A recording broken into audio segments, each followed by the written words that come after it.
Қайырлы күн достар. Бүгін сіздерге өзімнің сүйікті пирогым, творожный пирогының рецептісін ұсынғым келеді. Мен өзім білген барлық рецепттердің ішінен ең керемет рецепт деп айта аламын. Өте керемет болып шығады. Сондықтан видеоны соңына дейін қарап көріңіздер. Ең алдымен қамырын дайындаймыз.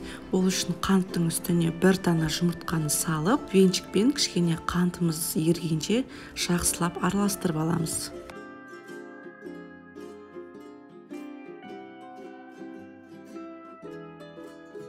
Енді бұны бөлме температурасында еріп тұрған жұмсақ сары майдың үстіне салып, кішкене тағы араластырып аламыз.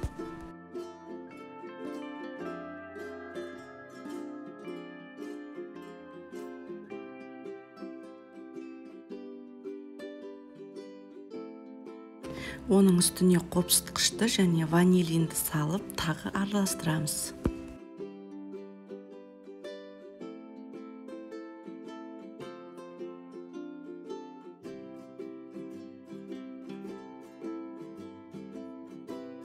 Енді електен өткізілген жоғары сұрыпты ұнды салып, жұмсақ әрі әдемі қамыр илейміз.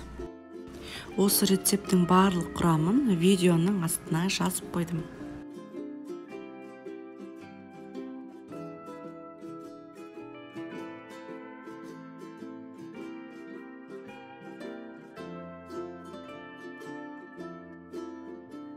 Қамыр көріп тұрғандарыңыздай әдемі жұмсақ болып шықты.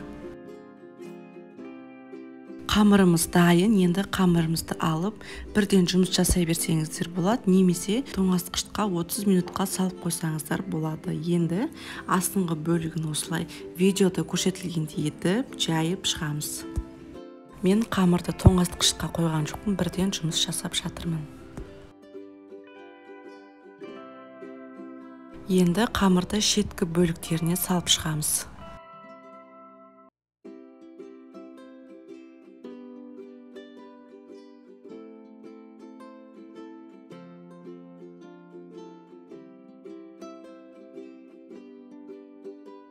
Енді саусағымызды бүгу арқылы шетін басып шығамыз.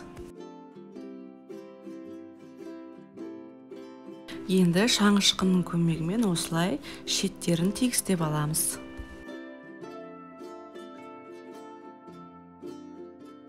Шеттерін түзулеп болдық. Енді сол түзулеген кезде үстіне көп қамыр кетіп қалды.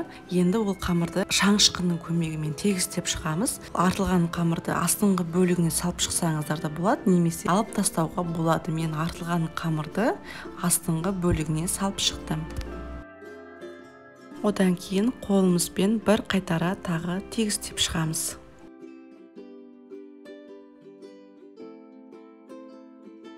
Енді үсті тегіс болу үшін шаңышқының көмегімен басып шығатын боламыз. Егер де сіздерде тегіс болғанына сенімді болсаңыздар, үстіне басу міндетті емес.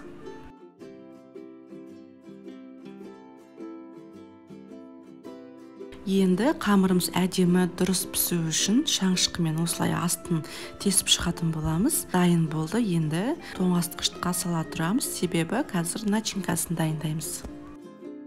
Салмасына ең жоғары майлылықтағы, яғни 9%-дан жоғары майлылықтағы кез келген сүзбені пайдаланамыз.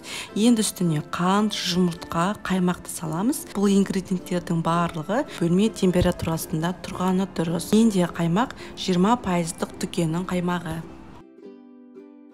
Енді блендермен ұсақталғанға дейін езіп шығатын боламыз. Егер де сіздерде блендер болмаса, миксермен де жасауға болады. Сүзбелі бәліштің миксермен және үйдің сүзбесімен жасалу жолы менің YouTube каналымда бар. Жоғарыда сілтемесі шығады, басып көрулеріңізге болады. Тоңазытқыштан қамырымызды алып, салмамызды саламыз. Осы уақытта пешті қыздыруға қоямыз. Енді салып болғаннан кейін бетін осылай видеода көрсетілгендей етіп тегістеп аламыз. Дәл осы кезде өзіңізде бар жеміс-жидектерді салуға болады. жеміс жидекті салатын болсаңыздар, жүгері крахмалын аунатып барып бірақ салыңыздар.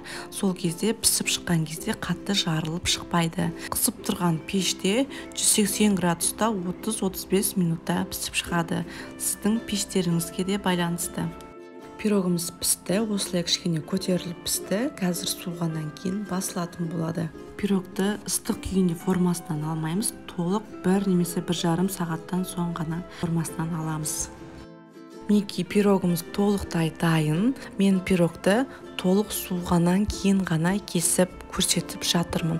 Дәмі өте керемет, әрі жұмсақ болып шықты. Мен сіздерге жасап көруге кеңес етемін. Дәл осы рецепті жасап көріңіздер. Кейін міндетті түрде пікірлеріңізді қалдыруды ұмытпаңыздар. Сіздерге ұнайды деген ойдамын. Сіздермен болған Гүлайым. Соңына дейін қарап көргендеріңіз үшін көп рахмет.